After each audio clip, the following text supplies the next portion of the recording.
How to write a song in 10 easy steps. Start with the title. Starting with a title will help you stay focused on a single idea in your song. Create a phrase of 1 to 6 words that sums up the heart of what you want to say. Or look for an interesting phrase that suggests a situation or emotion to you. Try using an image in your title to give it more interest, or an action word to give it energy. This may seem like a no-brainer, but even seasoned songwriters can struggle with it.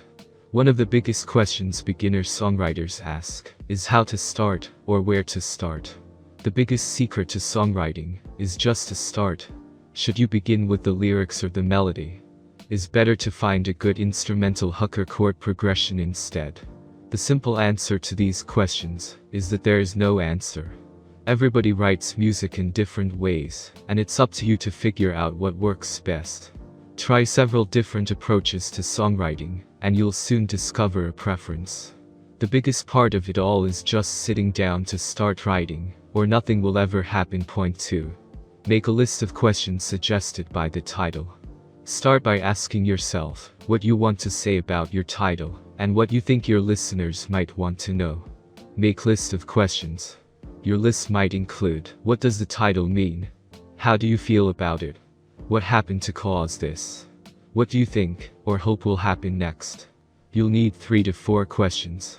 The best lesson you can get in songwriting is through listening to other songwriters and trying to understand how they convey their works.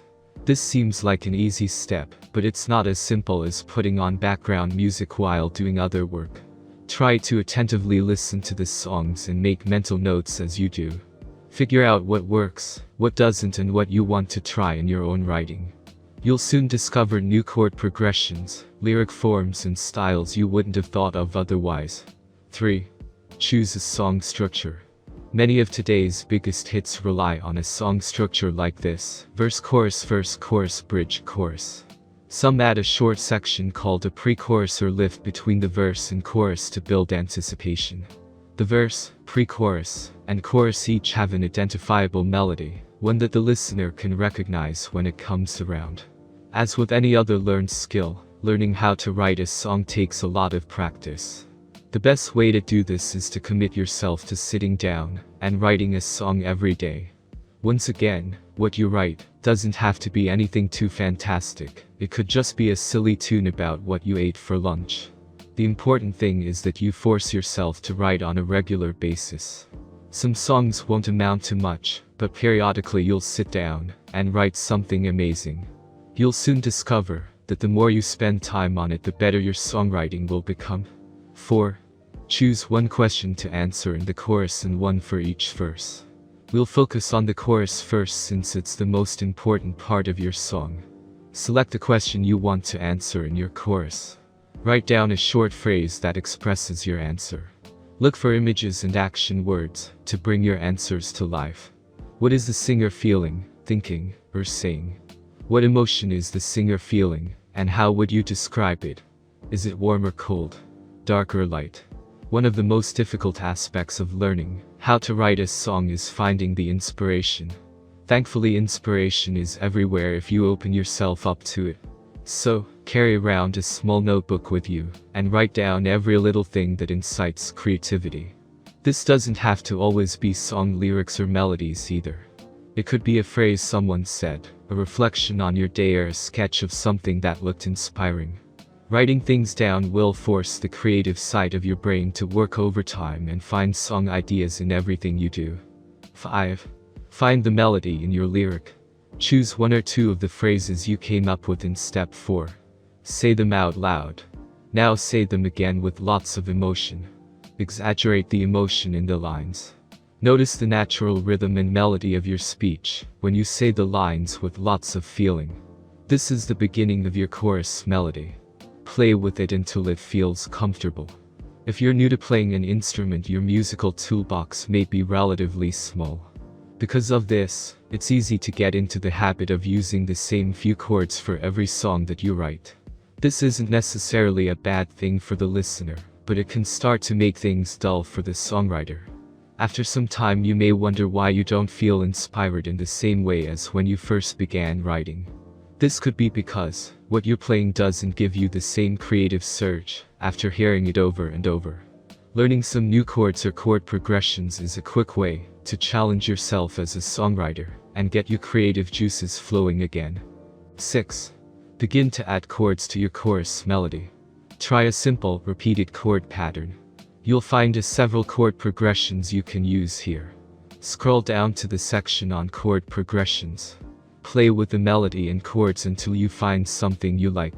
Record yourself singing and playing, or just singing, even if it's only on your smartphone. Be sure you get it down so you don't forget it. The Voice Memos app on your phone is one of the most useful tools to the songwriter. I've made the mistake too many times of having an idea and not recording it, then forgetting it shortly after. Sometimes this can happen in a matter of minutes of having an idea for a melody or chord progression.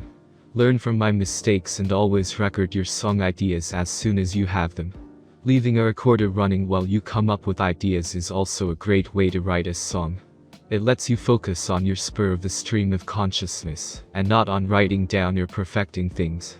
After working this way for a while, you can go back through your ideas and flesh them out further. Point 7.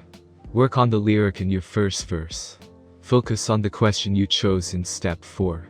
Make your first line something that will get listeners interested. An intriguing statement, a question, or a description of the situation. In your second line, consider restating the first line in a different way or adding more information. Don't move on too quickly. Your listeners need time to understand what's happening in this song. In verse 1, be sure to give listeners enough information so they can understand the chorus when you get there. Go through steps 5 and 6 with your verse melody and chords. A rhyming dictionary is key to keeping form and structure when you're learning about songwriting. One of the things that makes popular music so memorable are rhymes from one line to the next. This makes it catchy for a first-time listener, and it will stick with them for much longer. Thinking in terms of rhyming schemes can be especially difficult to the amateur songwriter. You'll probably discover rhymes in words you didn't even know existed. Not only that, but the more you use a rhyming dictionary, the less you'll need it as your brain becomes accustomed to thinking in this manner. 8. Connect your verse and chorus. After you have a verse and chorus, create a transition between them so that they flow naturally. You may need to raise or lower your verse melody or change the last line to get to your chorus smoothly. Tip: chorus melodies are usually in a higher note range than verses because they're more emotional, and when we get emotional, our voices tend to rise. Many people may think of using a rhyming dictionary when first learning how to write a song. However, not everyone realizes the importance of a thesaurus. Oftentimes you can come up to a brick wall with a phrase you want to say that doesn't fit your form. Instead of trying to force lyrics that fit awkwardly, try to find alternatives for what you're trying to say. A quick Google search of synonyms for will quickly show you a bunch of options you could use.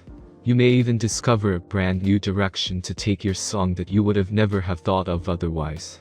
9. Build your second verse and bridge. Choose another of your questions to answer in your second verse. Use step 7 to work through the lyric. Your second chorus will have the same melody and lyric as your first chorus, so you are now almost finished with your song. You just need to add a bridge.